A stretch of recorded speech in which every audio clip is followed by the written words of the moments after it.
Friends, once again welcome to the Richa UPSC classes, and today we will cover one of the most important topic of modern history. The topic name is Civil Disobedience Movement and Dandi March. अब हम जानेंगे कि ये civil disobedience movement आखिर था क्या, किसने इसको लॉन्च किया था, ये कब लॉन्च हुआ था और जो है इसमें क्या किया गया था। सिविल डिसोबीडियंस मूवमेंट जो है गांधी जी ने अपनी लीडरशिप में लॉन्च किया था और ये शुरू हुआ था डांडी मार्च से। 12 मार्च 1930 को गांधी जी ने जो है साबरमती आश्रम से जो है डांडी के लिए जो है कूच कर दिया। साबरमती आश्रम कहाँ पे है? अहमदाबाद में है। जब ये साबरमती आश्रम से निकले तो गांधी जी के साथ 78 फॉलोवर्स थे और डांडी पहुंचते पहुंचते लाखों लोग उनसे जुड़ गए। गांधी जी जो है 6 अप्रैल 1930 को जो है डांडी पहुंचते हैं और वहां पहुंच करके वो नमक कानून को तोड़ते हैं। आखिर गांधी जी ने नमक कानून को क्यों तोड़ा? ब्रिटिश गवर्नमेंट ने जो ये कह रखा था कि इंडिया में ब्रिटिश गवर्नमेंट के अलावा किसी को भी जो है नमक बनाने का अधिकार नहीं है, मीन्स ब्रिटिश गवर्नमेंट की मोनोपोली है।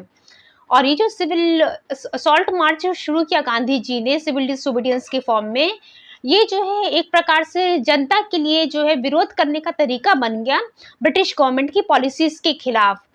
अब सिविल डिसोबीडियंस मूवमेंट से कुछ इंपॉर्टेंट जो क्वेश्चंस पूछते हैं वन लाइनर में, वो पहले आपको बता देती हूँ। ये पूछता है कि सिविल डिसोबीडियंस मूवमेंट लॉन्च कब हुआ था? ये हुआ था 12 मार्च 1930 को और ये कहाँ से शुरू हुआ था? साबरमती आश्रम से, जो कि अहमदाबाद में है। ये कहाँ खत्म हुआ? डांडी में। डांडी कहाँ है? नवसारी डिस्ट्रिक्ट में है, वेस्टर्न कोस्ट ऑफ गुजरात के। और दूसरा एक और इम्पोर्टेंट क्वेश्चन पूछता है कि डिस्टेंस कितना है साबरमती आश्रम और डांडी के बीच में? ये 385 किलोमीटर्स है। गांधी जी डांडी कब पहुंचे थे? 6 अप्रैल 1930 को। वहां पहुंच करके गांधी जी ने क्या किया था? वहां पहुंच करके उन्होंने जो है नमक कानून को तोड़ा था। क्या रीजन थे, क्या कॉजेस थे कि civil disobedience movement Gandhi ji को लॉन्च करना पड़ा? पहला कॉज तो था कि फॉर्मेशन ऑफ साइमन कमीशन। आपको पता है कि साइमन कमीशन 1927 में फॉर्म हुआ था, जो कि 1928 में इंडिया में आया और इस कमीशन में 7 मेंबर्स थे और वो सातों के सातों इंग्लिश मैन थे, ब्रिटिशर्स थे। अब ये कमीशन इंडिया में आता है इंडियंस के लिए रिफॉर्म करने के लिए, कॉन्स्टिट्यूशन रिफॉर्म के लिए। अब इसमें कोई भी व्यक्ति जो है सातों मेंबर्स में से कोई भी इंडियन नहीं था, इस वजह से जो है इसका विरोध नेशनल लीडर्स ने किया था। ठीक है, अब इस कमिटी ने जो है 1930 साइमन कमीशन ने जो अपनी रिपोर्ट 1930 में जो प्रेजेंट की थी, उसमें उन्होंने कहा था कि हम इंडिया को आने वाले समय में जो डोमिनेंट स्टेटस देंगे। लेकिन ब्रिटिश गवर्नमेंट का जो है ऐसा कोई इंटरेस्ट नहीं था इंडिया को डोमिनेंट स्टेटस देने का, और उसने जो है इस डोमिनेंट स्टेटस के आइडिया को ब्रिटिश गवर्नमेंट ने रिजेक्ट कर दिया। इस वजह से जो है नेशनलिस्ट लीडर्स बहुत गुस्से में थे। और नेक्स्ट चीज जो है, जो सोशल रिवॉल्यूशनरीज थे उनके डिटेंशन की वजह से भी जो है नेशनलिस्ट लीडर्स या फिर जो इंडियन नेशनल कांग्रेस जो है विरोध कर रही थी। और लाहौर का जो सेशन होता है दिसंबर 1929 में, जिसको प्रिसाइड करते हैं जवाहरलाल नेहरू जी, वहां पे ये अनाउंस किया गया कि जो है अब हमें पूर्ण स्वराज चाहिए, मींस कंप्लीट इंडिपेंडेंस से कम कुछ भी नहीं चाहिए। और ये जो है कांग्रेस का मेन ऑब्जेक्टिव या गोल बन गया। कांग्रेस वर्किंग कमेटी जो उसने जो है लाहौर जो सेशन हुआ कांग्रेस का 1929 में, ये अथॉरिटी दे दी गई कि सिविल डिसोबीडियंस कैंपेन को अब हम लॉन्च करेंगे। और गांधी जी साबरमती आश्रम में 1930 में थे, वहां पे उनको जो है फुल अथॉरिटी दी गई कि कांग्रेस वर्किंग कमेटी के द्वारा कि अब जो है Gandhi ji civil disobedience movement जब चाहें और जहां से चाहें वहां से लॉन्च कर सकते हैं। अब हम देखेंगे कि डांडी मार्च, जो सिविल डिसोबीडियंस मूवमेंट शुरू हुआ, वो शुरू हुआ था डांडी मार्च से। अब डांडी मार्च के बारे में पूरी चीजें बता देते हैं आपको। गांधी जी ने डिसाइड किया कि हमें ये मूवमेंट लॉन्च करना है। अब 12 मार्च 1930 को गांधी जी ने जो सॉल्ट मार्च शुरू किया फ्रॉम साबरमती आश्रम टू डांडी, और उनके साथ 78 फॉलोवर्स थे। वहां पहुंच करके गांधी जी जो है समुद्र के किनारे नमक कानून को तोड़ते हैं। अब उसके बाद जो कुछ और प्रोग्राम जो जुड़े हुए थे इस मूवमेंट से, वो क्या थे देख लेते हैं। सॉल्ट लॉ को जो है, यहाँ तो गांधी जी डांडी पहुंच करके नमक कानून को तोड़ते हैं। उसके बाद कहा गया कि अब भारत में हर जगह कोई भी जो है नमक कानून का उल्लंघन कर सकता है और स्टूडेंट से कहा गया कि वो अपने कॉलेजेस को छोड़ दें और जो भी गवर्नमेंट सर्वेंट्स है वो अपनी सर्विस से रिजाइन दे दें। फॉरेन क्लोथ्स को जलाने की बात की गई और ये कहा गया कि ब्रिटिश गवर्नमेंट को अब कोई भी टैक्स नहीं पे किया जाएगा। वुमेन्स औरतों से कहा गया कि जो है वो लिकर शॉप्स के सामने जो है बैठ करके धरना प्रदर्शन करें। अब ये मूवमेंट जो है किस तरीके से पूरे देश में फैला, गांधी जी ने जो है डांडी मार्च तो शुरू कर दिया। अब ये एक प्रकार से जो है विरोध बन, ये जो सॉल्ट लॉ का जो उल्लंघन हुआ, ये एक प्रकार से विरोध करने का तरीका बन गया। और जैसे ही ब्रिटिश गवर्नमेंट को पता चलती है कि गांधी जी जो है धरसना सॉल्ट वर्क पे जो है रेड करने वाले हैं, तो तुरंत जो है उनको 4 मई 1930 को अरेस्ट कर लिया जाता है।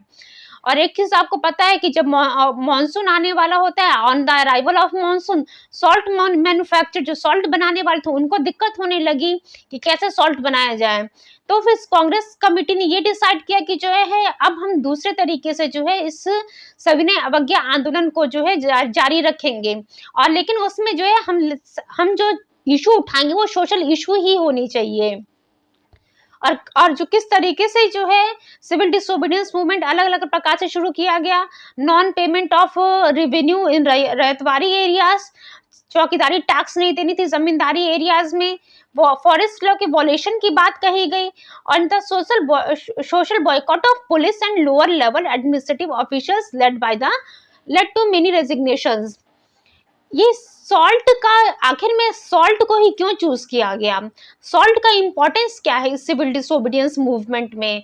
इंडियन नेशनल कांग्रेस ने जो है कहा, इंडियन नेशनल कांग्रेस जो है और भी कानून को तोड़ करके जो है इस सविनय अवज्ञा आंदोलन या फिर सिविल डिसोबीडियंस मूवमेंट को शुरू कर सकती थी, लेकिन गांधी जी ने जो है सॉल्ट को ही चूज किया क्योंकि उनका मानना था कि सॉल्ट यानी कि नमक जो है वो आम आदमी से लेकर के गरीब से लेकर के अमीर तक सब कोई इस्तेमाल करता है। और अगर सरकार जो है सॉल्ट पर टैक्स लगाती है तो इसका मतलब है कि वो हर सेक्शन ऑफ सोसाइटी को जो है वो टैक्स ले रही है उससे, और इससे जो है गरीब लोगों के ऊपर बहुत ज्यादा इफेक्ट पड़ रहा था। और क्योंकि जो है सॉल्ट जो है सलाइन सी वाटर से बन रहा था, इसलिए जो है इस पे जो है टैक्स लगाना, हैवी टैक्स लगाना, ये जनता के लिए जो है अनफेयर था और ये अनएथिकल या फिर इमोरल था। इस सिविल डिसोबीडियंस मूवमेंट का इफेक्ट क्या पड़ा, जैसे ही गांधी जी ने जो है डांडी पहुंच करके नमक कानून को तोड़ा, उसके बाद जो है देश भर में हर जगह जो है लोग अलग अलग लीडर्स जो हैं नमक कानून को तोड़ रहे थे। जैसे कि जो है सी राजगोपालचारी, वो उन्होंने सॉल्ट सत्याग्रह शुरू किया तमिलनाडु में और एक मार्च उन्होंने ऑर्गेनाइज किया तिरुचिरापल्ली से लेकर के बद्रियानम तक, और वो जो कि तेंजोर में है, वहां पहुंच करके उन्होंने जो है सॉल्ट लॉ तोड़ा। के केलप्पन ने जो है उन्होंने शुरू किया था और सॉल्ट मार्च मालाबार में, और Midnapore, Arambagh and several rural pockets witnessed powerful movements developed around the salt satyagraha and chowkidari tax. Sarojini Naidu, Imam Sahib, Manilal, इन लोगों ने जो है धरसना सॉल्ट वर्क पे जो है रेड किया था। और पेशावर में खान अब्दुल गफ्फार खान, जिनको बादशाह खान या फिर फ्रंटियर गांधी भी कहते हैं, उन्होंने जो है एक मैगजीन निकाली थी पुख्तोन, उन्होंने ऑर्गेनाइज किया एक वॉलंटियर ब्रिगेड जिसको हम कहते हैं खुदाई खिदमतगर, और जो कि रेड शर्ट के नाम से फेमस है। इन्होंने शपथ लिया कि जो है हम फ्रीडम स्ट्रगल में पार्टिसिपेट करेंगे नॉन वॉलेंस के तरीके से। क्या अलग अलग सेक्शन का जो है क्या रिस्पांस रहा है इस सिविल डिसोबीडियंस मूवमेंट में, इसमें वुमेन्स ने पार्टिसिपेट किया, यूथ ने पार्टिसिपेट किया, ट्रेडर्स ने भी पार्टिसिपेट किया था, और कॉमर्शियल बॉडीज ने भी पार्टिसिपेट किया था बॉयकॉट को लेकर के, स्पेशली तमिलनाडु एंड पंजाब में। जो मिडिल क्लास मुस्लिम है उनमें से कुछ लोगों ने तो पार्टिसिपेट किया था, जहाँ पे ये सनहत्ता में, त्रिपुरा में, बगुरा में, नौखली में, लेकिन एक सारे जो है मुसलमानों ने इसमें पार्टिसिपेट नहीं किया था। इसलिए जो नेशनलिज्म यहाँ भी सबसे वीकेस्ट पॉइंट था वो मुस्लिमों का पार्टिसिपेशन था, जो कि बहुत कम था। गवर्नमेंट का क्या एटीट्यूड रहा है इस सिविल डिसोबीडियंस मूवमेंट को लेकर के। गवर्नमेंट को जैसे ही पता चलता है कि सविनय अवज्ञा आंदोलन शुरू होने वाला है, अभी तो ये आंदोलन शुरू ही नहीं हुआ था कि ब्रिटिश गवर्नमेंट जो इसको दबाने की तैयारी करने लगी, और आंदोलन शुरू होने से पहले लगभग हजारों कांग्रेस वर्कर्स को जो है अरेस्ट करके जेल में डाल दिया गया। और प्रेस एक्ट 1910 को और स्ट्रिक्ट बना दिया गया। न्यूज़पेपर्स पर रेस्ट्रिक्शंस लगा दिए कि बहुत सारे न्यूज़पेपर मैगजीन्स को जो है पब्लिश होने से रोक दिया गया। सिविलियंस की प्रॉपर्टी को जो है खत्म जलाया जा रहा था, खत्म किया जा रहा था। जो इनोसेंट मैन एंड वुमेन थे उनको मारा जा रहा था। प्रिजनर्स को जो है खाना नहीं दिया जा रहा था, उनको भूखा रखा जा रहा था। और hundreds of man and women जो है इसमें जो है यहाँ पे मारे गए पुलिस फायरिंग में। इस सिविल डिसोबीडियंस मूवमेंट का देखेंगे लिमिटेशंस क्या था।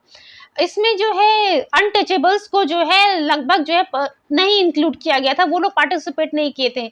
मुस्लिम ऑर्गेनाइजेशंस में ने भी पार्टिसिपेट नहीं किया था। क्यों? क्योंकि यहाँ पे जो है हिंदू और मुस्लिम में जो है काफी गैप था। और मुस्लिम्स का ये डिमांड था कि मुस्लिम्स का जो डिमांड था स्पेशल सीट के लिए, उसकी वजह से जो कांग्रेस और मुस्लिमों के बीच में जो डिस्प्यूट चल रहा था। अब दूसरा चीज की कांग्रेस क्योंकि जो है हिंदू महासभा के बहुत ही क्लोज थी और हिंदू महासभा इस चीज का विरोध कर रही थी कि हम जो है मुस्लिम लीग से कोई कॉम्प्रोमाइज नहीं करेंगे। और जो है यूनाइटेड स्ट्रगल कहीं पे भी जो है एकता जो है हमें नहीं देखने को मिली कि लोग एक साथ जो है स्ट्रगल में पार्टिसिपेट कर रहे हैं। जो इंडस्ट्रियलिस्ट थे, जो वर्किंग क्लास थी, जो रिच थे, जो पुअर थे, जो पीजेंट्स थे, इन सब की जो डिमांड्स अलग अलग थी, इसलिए हमें यूनाइटेड स्ट्रगल देखने को नहीं मिला। अब हम कुछ क्वेश्चंस कर लेते हैं कि who led a salt march from Tiruchirappalli to Vedaranyam on the Tanjore coast in Tamil Nadu. तो ऑप्शंस आपके सामने Surya Sen, K Kelappan and P Krishna Pillai and C Rajagopalachari. तो इसका आंसर है सी राजगोपालचारी। नेक्स्ट क्वेश्चन है who was the governor general of India during the launch of civil disobedience movement. Option है आपके सामने Lord Chelmsford, Lord Reading, Lord Irwin and Lord Wavell. तो इसका answer है लॉर्ड इरविन। अब 3 अप्रैल 1926 को लॉर्ड इरविन जो है 30th viceroy and governor general of India appoint हुआ। इसके टाइम में बहुत सारे इंपॉर्टेंट इवेंट्स हुए थे, जैसे जो है साइमन कमीशन का आना 1928 में, नेहरू रिपोर्ट का पेश होना 1928 में, जिन्ना के 14 पॉइंट्स, फिर murder of Saunders in 1929, bomb thrown in assembly hall in Delhi by Bhagat Singh, civil disobedience movement, execution of Bhagat Singh, Rajguru, Sukhdev 1931। ये सारे इंपॉर्टेंट इवेंट्स लॉर्ड इरविन के टाइम में हुए थे और ये लॉर्ड इरविन ही जो है गवर्नर जनरल था during the launch of civil disobedience movement. अब नेक्स्ट क्वेश्चन, 1930 में Mahatma Gandhi started the civil disobedience movement from. तो ऑप्शन है Sevagram, option B Dandi, option C Sabarmati, option D Wardha. तो क्वेश्चन क्या पूछा कि गांधी जी ने जो गांधी जी ने जो है 1930 में जो सिविल डिसोबीडियंस मूवमेंट लॉन्च किया था वो कहाँ से शुरू हुआ था। तो आंसर आपको पता है साबरमती। और ये मूवमेंट कहाँ जाके खत्म हुआ था? दांडी में। दांडी कहाँ है? Navsari district of western coast in Gujarat यहाँ पे है। Thank you so much and please channel को लाइक शेयर सब्सक्राइब करना ना भूलें and don't forget to press the bell icon.